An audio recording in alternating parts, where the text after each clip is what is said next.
Salut à tous. Alors la vidéo que je fais aujourd'hui, on est de nouveau sur ce Zafira, donc ça c'est un véhicule qu'on connaît, on l'a vu à plusieurs reprises sur la chaîne. Là il a un nouveau petit souci, c'est le cardan côté gauche, donc côté conducteur, qui a rendu l'âme. Il y a le soufflet qui s'est déchiré, celui au niveau de la boîte de vitesse, toute la graisse s'est échappée, ça a tourné à sec, ça a pris du jeu, enfin bref, voilà, le cardan il a rendu l'âme. Donc là, dans cette vidéo, on va voir comment remplacer le cardan. Accessoirement, on va remplacer le joint SPI aussi, tant qu'à faire. Et puis, on verra aussi comment vidanger la boîte, puisque pour déboîter le cardan, il faut vidanger la boîte. Donc, ça fait un petit peu de boulot. Donc, j'avance la voiture, je la fous sur le pont, j'enlève la roue, et puis on se retrouve pour attaquer ça. C'est parti!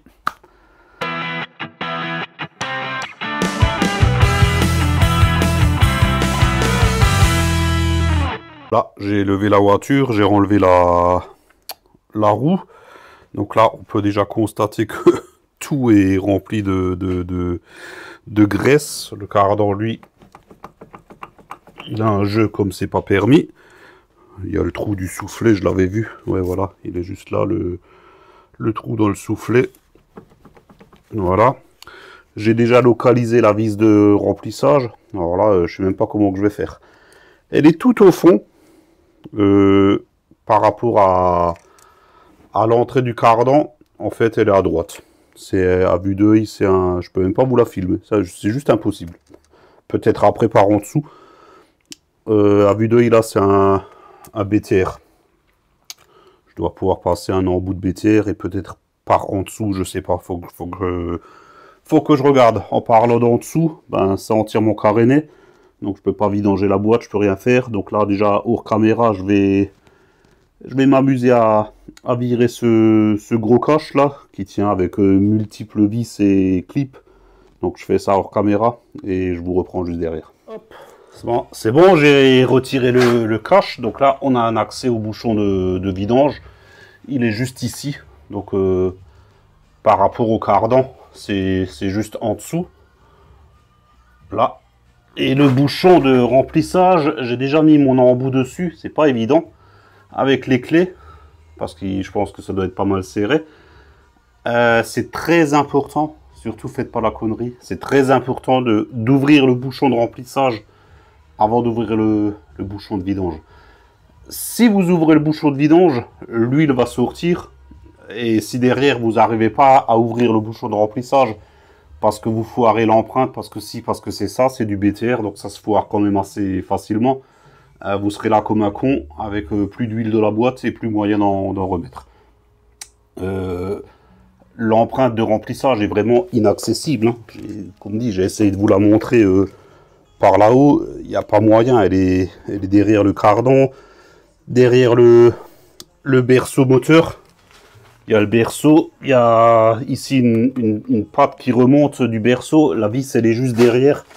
Donc si vous la foirez, il n'y a pas moyen de dire hop je soude un écrou dessus ou une connerie comme ça, c'est juste inaccessible. Donc c'est vraiment important d'ouvrir le bouchon avant. Donc là je vais y aller.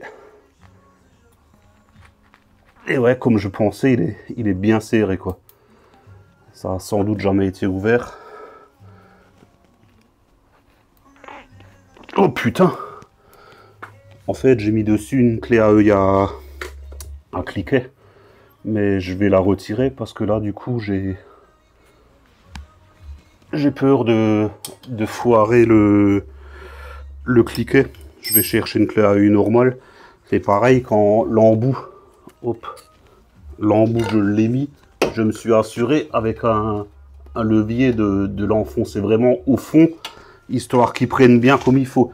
Parce qu'il y a de la merde dedans, donc s'il prend mal, vous avez vite fait de foirer l'empreinte. Donc vraiment, nettoyer l'empreinte et de bons outils. Je coupe 2 secondes, je vais chercher notre clé, je vous reprends. Hop, me voilà de retour. Donc j'ai mis une clé à œil normale dessus. Elle prend bien comme il faut. Et puis on y croit. Oh putain, c'est pas possible. Waouh, c'est serré à mort en fait. Putain.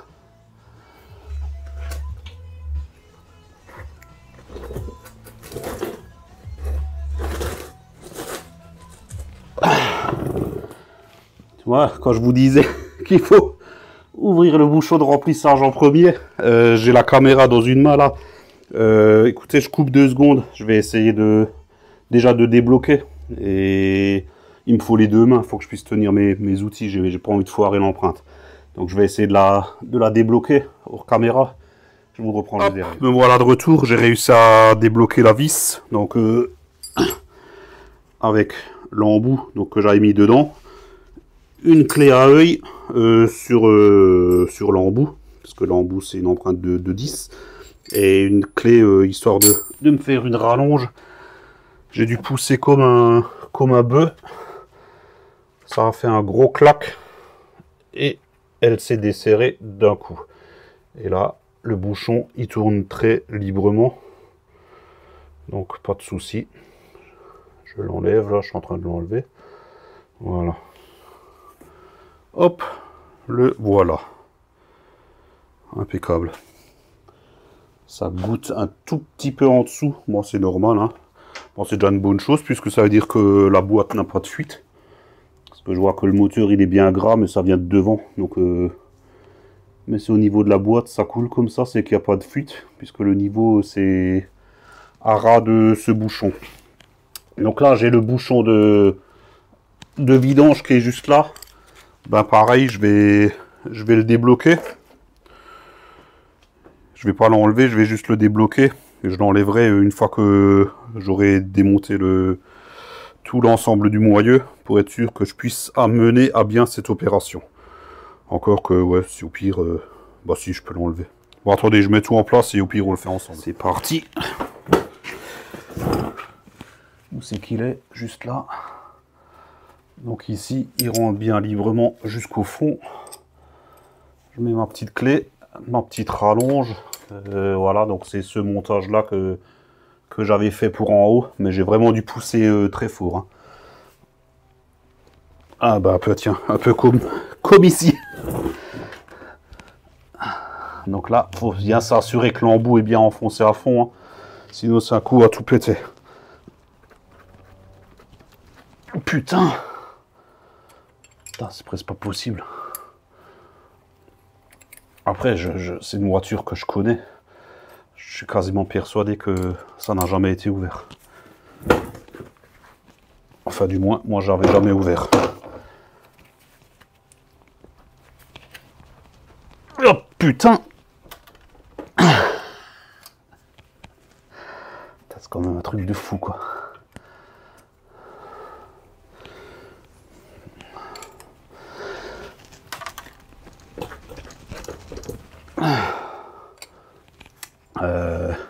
J'ai dit même comme ça. J'ai pas assez de force. Je vais voir si je trouve... comment je pourrais faire autrement. Merde, j'ai pas de petits tubes. J'ai bien des... Ah putain. Carrément, j'ai peur de péter les clés, quoi.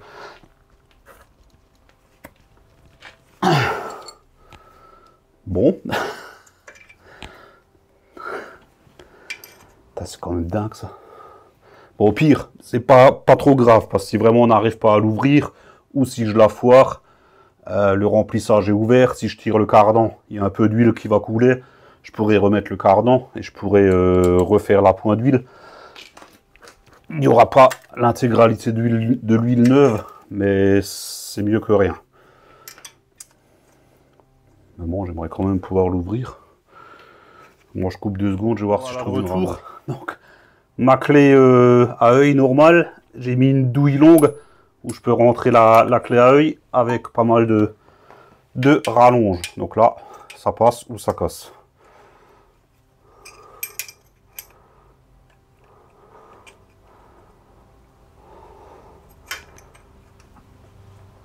Allez.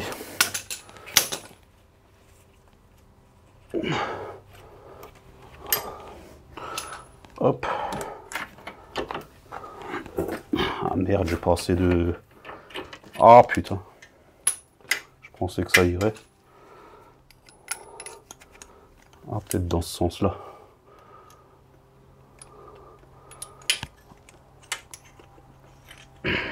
Qu'est-ce qu'il faut pas faire?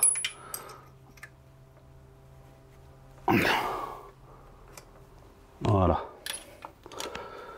Hop, on y croit. Mais c'est pas possible. J'ai la clé qui se plie, quoi.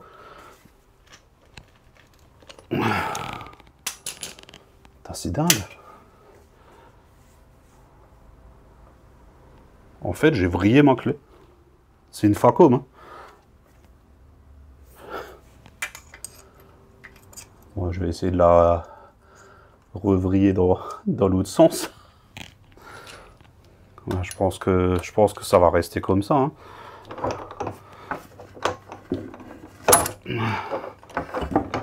Ah non, c'est pas possible. La clé, je l'ai tordue. Je sais pas si on voit. C'est dingue. Bon, je coupe 2 secondes. Je vais voir si je trouve un outil plus adapté. Bon, j'ai abandonné. J'ai pas d'outil adéquat pour l'instant. Donc là, je laisse pour l'instant. Je me repencherai là-dessus plus tard. Parce que comme dit, c'est pas du tout une priorité. J'irai voir dans mes vieux outils si j'ai pas une clé un peu plus adaptée. Même si si je dois la casser, c'est pas grave, quoi. Mais j'ai pas envie de péter la clé Facom, quoi. Donc là, au niveau du... Je suis en train de travailler sur l'écrou de cardan. Il y a une goupille.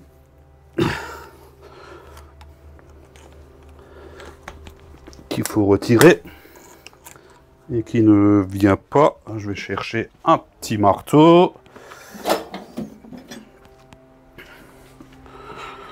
J'espère que ça va aller parce que ça commence à faire beaucoup de choses qui ne vont pas là. Hein.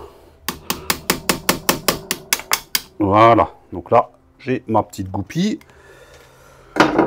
Elle est restée entière, donc pour la remettre. Et l'écrou de cardan à vue d'œil du 32.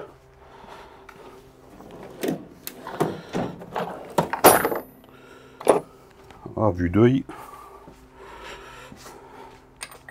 perdu du 30.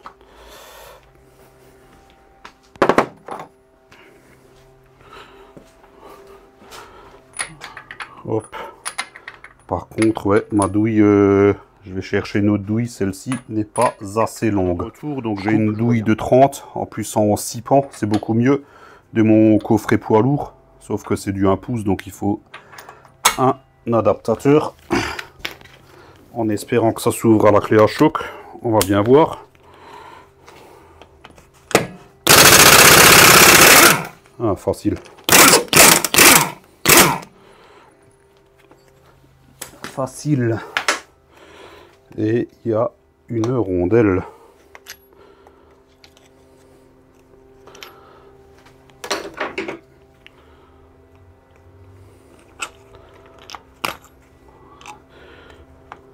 Putain.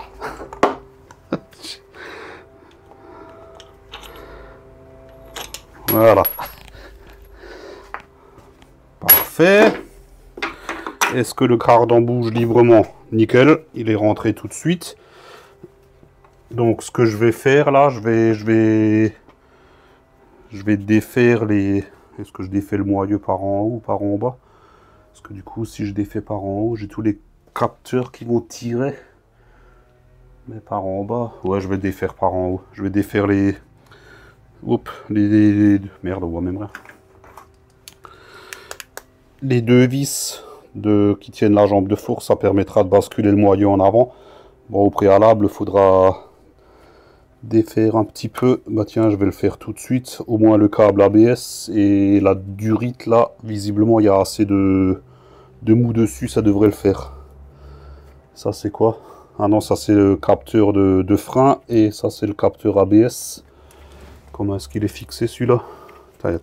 En fait, tout est rempli avec de la merde. Ouais, bon, c'est pareil, il y a un petit peu de mou, donc ça devrait le faire, je vais voir. Je cherche 2-3 outils qui vont bien, et je vous reprends. Allez, hop, c'est parti. Par contre, pour retenir la vis en haut, là, c'est du 18 de part et d'autre. Je vais défaire le connecteur du capteur ABS. Jamais il y aura accès à la vis, et au moins, ça ne tirera pas dessus. Tiens, je vais défaire celle du bas en premier. Parce qu'il y a le flexible de frein qui passe devant.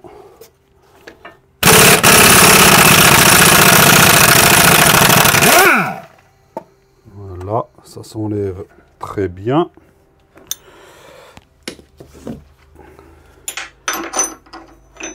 Est-ce que la vis sort tout aussi bien?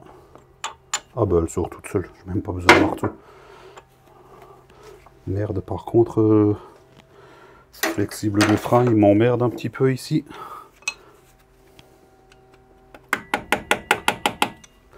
Ah, c'est pas bon ça, putain, ça va pas me faire chier quand même. En fait, il y a tout qui... Moi, je pensais que ça serait facile.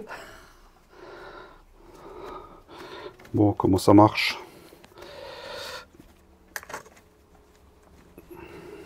Ah oui, il y a la petite patte là à tirer.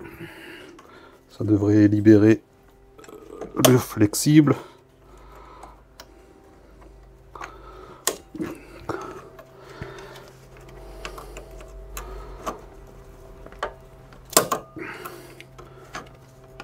La petite patte qui bien sûr ne vient... Ah si, là elle vient.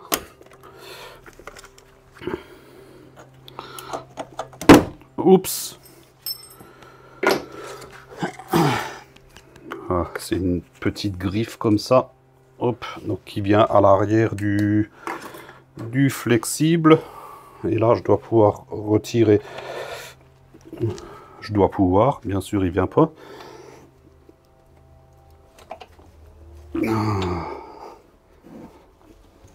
Mais c'est pas possible.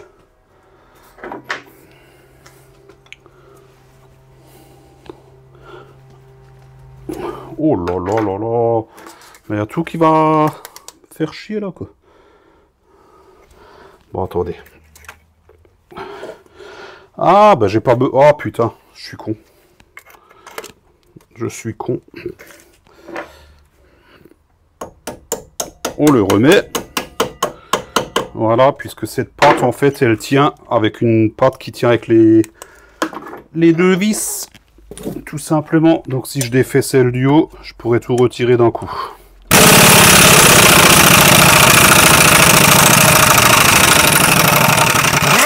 Voilà. Et merde, compresseur qui s'est mis en branle. Bon, on retire ça juste vite fait. Après je coupe le temps que le compresseur se recharge. Voilà. Celle-là je peux la retirer. Et là en fait il y a le tout qui vient.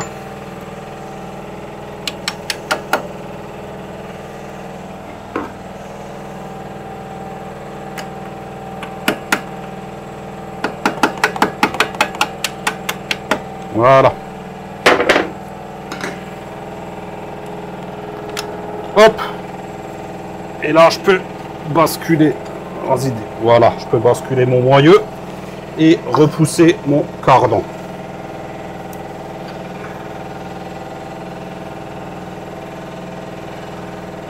Voilà, c'était en train de tirer sur le câble du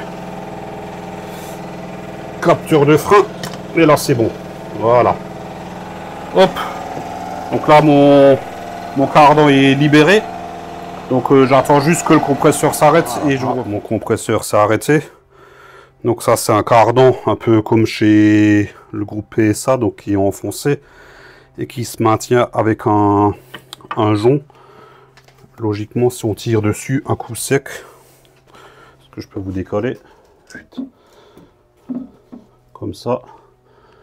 Il devrait venir, je dis bien il devrait. Hein.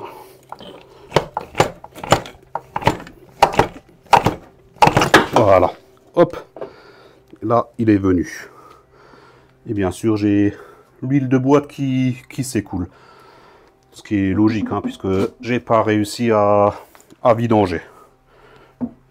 Et là on voit bien le jonc au bout, dans une gorge. Voilà, voilou. Donc je vais attendre que ça s'égoutte. Là maintenant j'ai place nette, je vais faire un petit coup de propre quand même pour remplacer le joint spi. Et je vous reprends juste après. Ah oui, bah tiens, ça je peux vous montrer. Le cardan. Il a un petit jeu. Je ne sais pas si on l'entend, j'approche mon micro. Voilà. Bon hop, je vous reprends tout à l'heure. Avant d'aller plus loin, On vérifie quand même que le nouveau cardan qu'on a acheté, c'est le même que l'ancien. Niveau longueur, niveau des épaulements, tout ça. Pareil, il y a le petit jonc. C'est fourni avec une vis neuve, une rondelle neuve.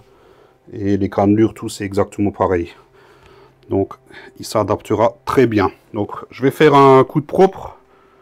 Et après, on se retrouve pour remplacer le joint. Donc, ça s'égoutte. J'ai pensé à un truc, là. J'étais en train de nettoyer, là.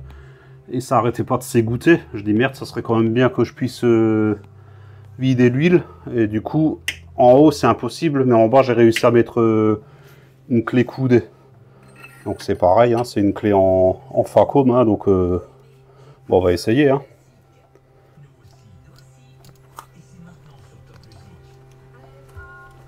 Ah putain, ça bouge pas. Hein. C'est dingue quand même.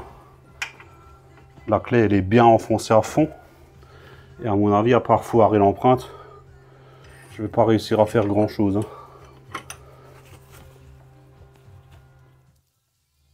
Oh putain. Alors, est-ce que c'est venu? Ou est-ce que quelque chose a pété? Ah non, elle est venue. Ah la vache.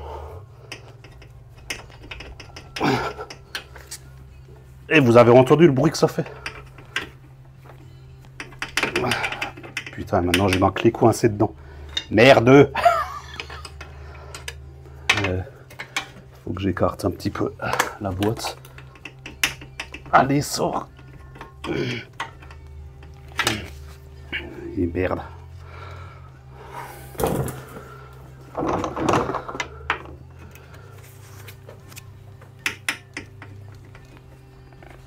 Ah ouais, elle est rentrée, il faut bien qu'elle sorte.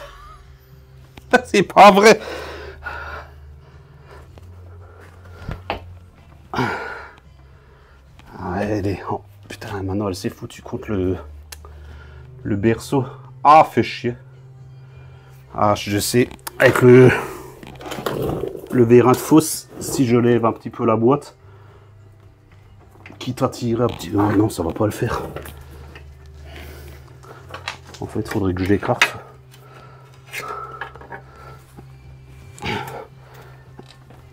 Ah, voilà. Impec. Et du coup, je peux remettre mon petit embout. Putain, le truc de dingue, quoi.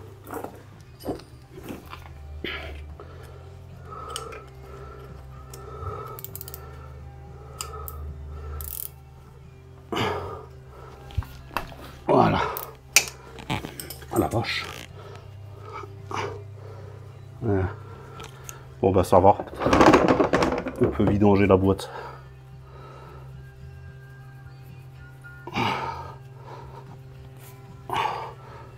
Reprends. Ah, je peux laisser l'embout dedans normalement. Ça devrait pas poser de soucis.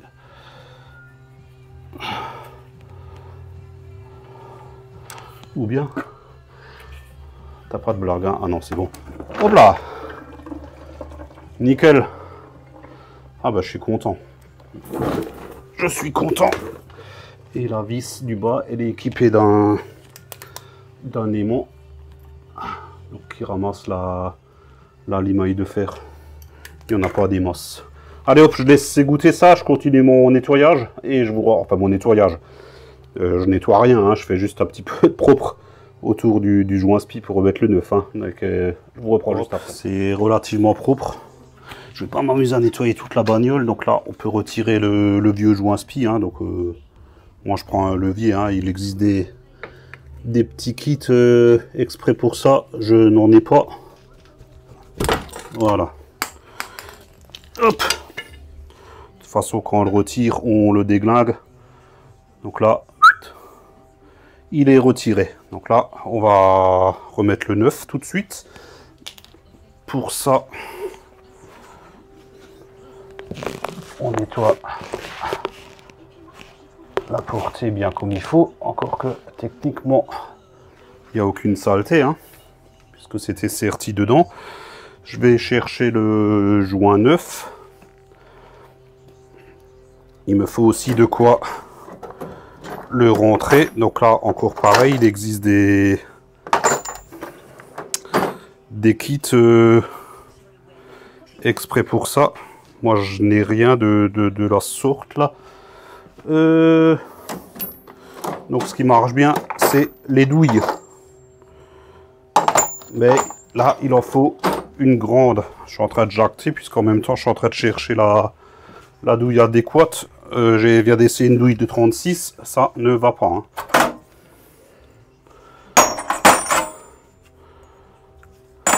Il faut de la grande douille. Ouais, il faut une douille de 46. Voilà. Donc là, j'ai mon joint. Et si je prends la douille de 46, c'est pile poil le bon diamètre pour presser sur la bague métallique. Par contre, il me faut une rallonge pour pouvoir taper dessus. Je coupe 2 secondes, je cherche tout ce qu'il faut. Et voilà de retour. Donc pour insérer le nouveau joint, c'est un joint traditionnel en caoutchouc, hein. Donc là, on peut le lubrifier. C'est pas comme ceux qui sont en téflon. Hop. Voilà. Et il reste plus qu'à le taper. Ça va pas être évident de vous montrer, puisque là, je suis obligé de passer devant, hein. Voilà.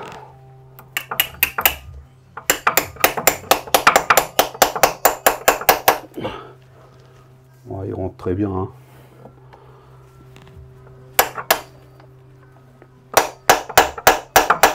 Voilà, quand le son il change, c'est que vous êtes au bout. Parfait. Parfait. Bon, au final, ça commence à bien se passer. Du coup, j'ai égaré ma lampe. Non, elle est là. Quand même vérifier que tout ça, c'est bien en place. Ouais, c'est nickel. Donc là, on va passer à la pose du cardan neuf. Donc je coupe 2 secondes, je prépare tout, je vous reprends. On est parti pour poser le cardan neuf. Bon, bien qu'il soit neuf, je mets quand même un coup de propre au niveau de la portée du joint spi. Je lubrifie. Et pour le rentrer, bah, vous êtes dans mes pattes. Putain. C'est un peu l'inverse que pour le sortir. Il faut le présenter et le rentrer d'un coup sec. Donc attention juste au début en rentrant la tête de ne pas blesser le joint spi. Voilà. Alors c'est passé. Ensuite j'ai pas assez d'élan. Merde, je vois pas.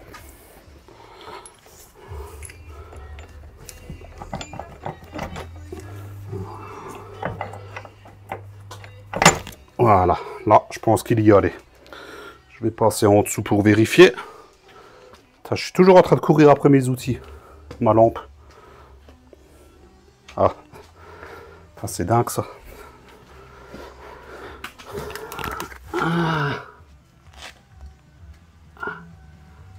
Ouais, il y est. Parfait. Bon, reste plus qu'à tout mettre en place. Je vais vous repositionner, je vais préparer les outils. Je coupe 2 secondes. C'est parti pour remonter le moyeu. Donc au préalable, je mets quand même un coup de graisse sur les cannelures. Il était déjà bien graissé au départ. Donc pas besoin d'en mettre des tonnes non plus.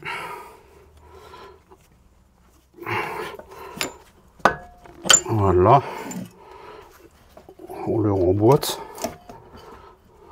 Zut, je suis en train de tout prendre en sandwich.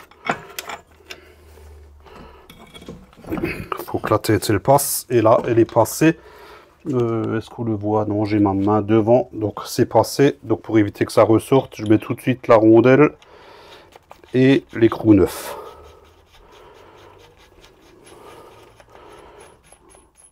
Voilà, là, ça sortira plus. Maintenant, on peut repasser à la pose du moyeu. Bah tiens, du coup, ma vis, elle sort. Ah, voilà, elle ne voulait pas. Maintenant, elle sort.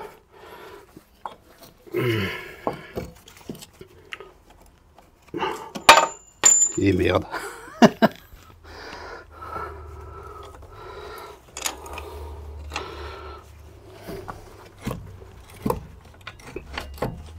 Voilà. Celle-là, elle est quasiment passée. Il faut juste l'aider un petit peu. Zut.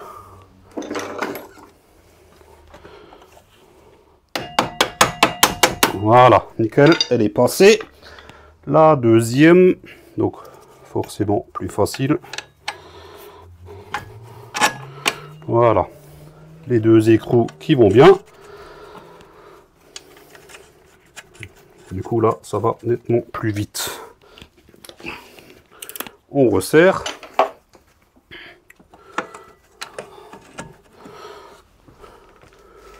Hop, je vous remonte un petit peu. Bon, pas grand chose à voir, hein. C'est le remontage. Hein.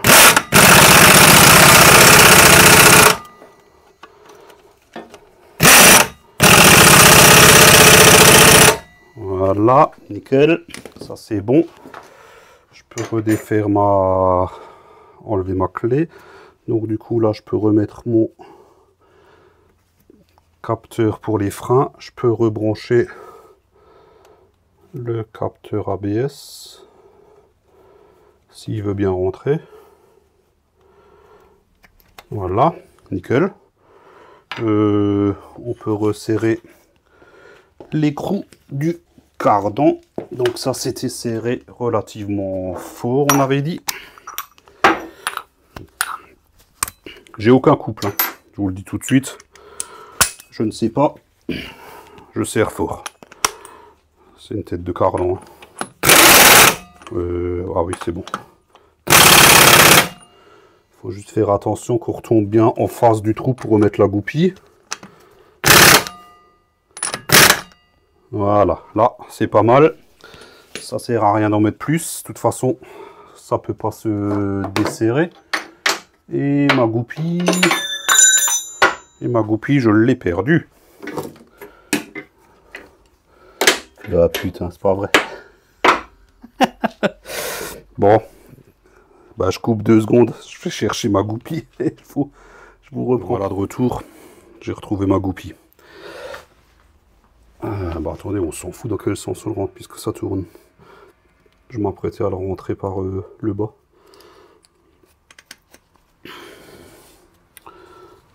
Marteau. Est-ce que ça rentre là? Ah oui, ça rentre. Tant mieux.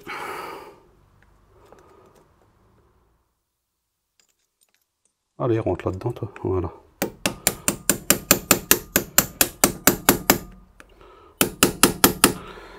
Et pourquoi ça ne ressort pas? Ah oui, d'accord. C'est un petit peu tordu. Voilà, et là, ça devrait y aller.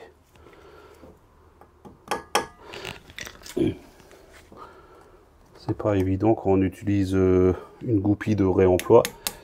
J'en ai pas reçu de neuve avec, et j'en ai pas de cette taille là. Pour ça, je vais faire attention de ne pas abîmer la vieille au démontage, afin de pouvoir la réutiliser.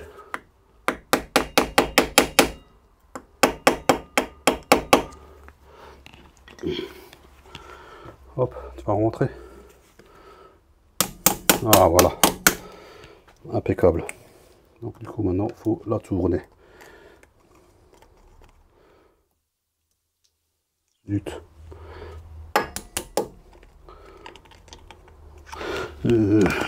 Si je la poussais en faisant levier, tout simplement. Ah ben voilà, pourquoi pas tout de suite. Et on replie le bord.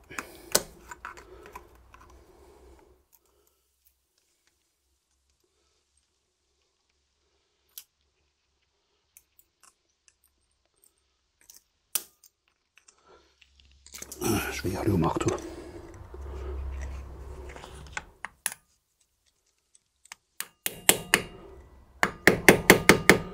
Voilà. Toi aussi. Dans le fond là. Et ça ne bougera plus. Donc ma foi, on est bon là. J'avais défait ça ici aussi. Hop. Toujours encore mon capteur d'usure de plaquettes là. Je vais le remettre. Merde. Allez. Ici d'abord. Voilà. Et au niveau de la vis de purge ensuite. Voilà, c'est déjà mieux. Donc là, on est bon. On va fermer la boîte et puis on va la remplir en huile. Je mets tout en place, je vous reprends. Donc là, on remet le bouchon de vidange.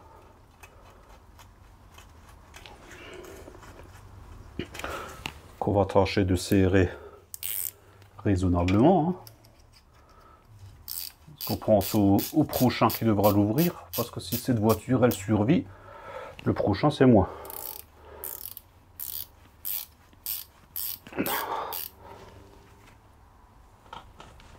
Voilà. Nickel.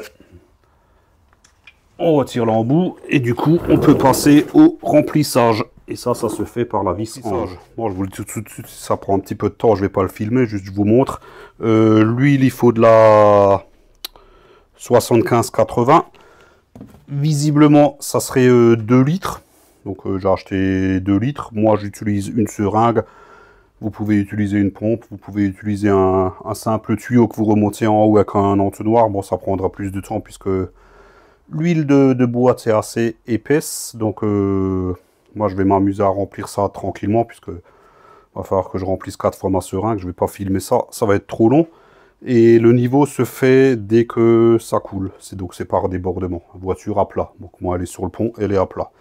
Donc je m'occupe de faire ça et je vous reprends quand là j'ai fini. Donc là c'est en train de s'égoutter le trop plein. J'ai passé les 2 litres. Hein. Bon, il devait y avoir peut-être 1 litre 9, une connerie comme ça. Enfin ouais, j'ai passé les 2 litres. Donc là je laisse le trop plein tranquillement s'égoutter. Et quand ça a fini de s'égoutter, on se reprend pour refermer tout ça. Bon, ça a fini de s'égoutter. Je vais remettre le bouchon de remplissage. Bon, vous avez où c'est qu'il est placé, hein. Je vous ai montré pour le démontage, je ne vais pas le filmer. Je remets le bouchon de remplissage, je remonte la roue, je remets le cache sous le moteur, et puis, ma foi, ça sera fini. Et on se retrouve tout à l'heure pour le débriefing. Bon ben, ça y est, notre cardan est enfin remplacé. Donc j'ai fait le niveau d'huile, tout s'est bien passé. Comme vous avez pu le voir, l'opération en elle-même est pas très compliquée. C'est même facile, on va dire. Mais sur les vieilles voitures comme ça, vous avez comme j'en ai chié pour... j'ai perdu un temps fou en fait sur ces 2 vis de vidange. Je fais jamais attention à l'heure, mais je devrais faire attention. Je suis sûr que j'ai perdu quasiment 1 heure pour les 2 bouchons. Donc c'est très important d'avoir les bons outils et de bonne qualité. Parce que là, un embout BTR qui est un petit peu mou parce que vous l'avez acheté... je ne sais trop où, là, sur Wish, là, forcément, lui, il va s'arrondir. Au passage, il va en profiter pour foirer l'empreinte du bouchon. Et là, c'est mort. Vous avez vu où c'est qu'ils sont situés, les bouchons. C'est après, si vous voulez ouvrir, il faut déposer la boîte. Il n'y a pas d'autre choix. Sinon, le reste, la dépose au niveau du moyeu, tout ça, pas de souci particulier. Donc là, je pense qu'elle devrait plus faire trop de bruit quand il va braquer ses roues. Ça devrait aller bien mieux. Donc là, j'ai rien de plus à ajouter. Donc si la vidéo vous a plu, un petit pouce en l'air, c'est sympa, ça fait plaisir. Pensez à vous abonner si ce n'est toujours pas fait. N'oubliez pas d'activer la cloche afin d'être notifié de la sortie des prochaines vidéos. Tout l'outillage que j'ai utilisé, je vous mets les liens en bas en description. Ou alors vous aurez aussi tout sur le site monoutillage.com, donc qui est partenaire de la chaîne. Vous avez 12% de réduction sur l'ensemble du site avec le code Tintin22. Je vous le mets là en bas aussi. Et là, j'ai fait le tour. Donc, je vous dis à la prochaine. Ciao, ciao!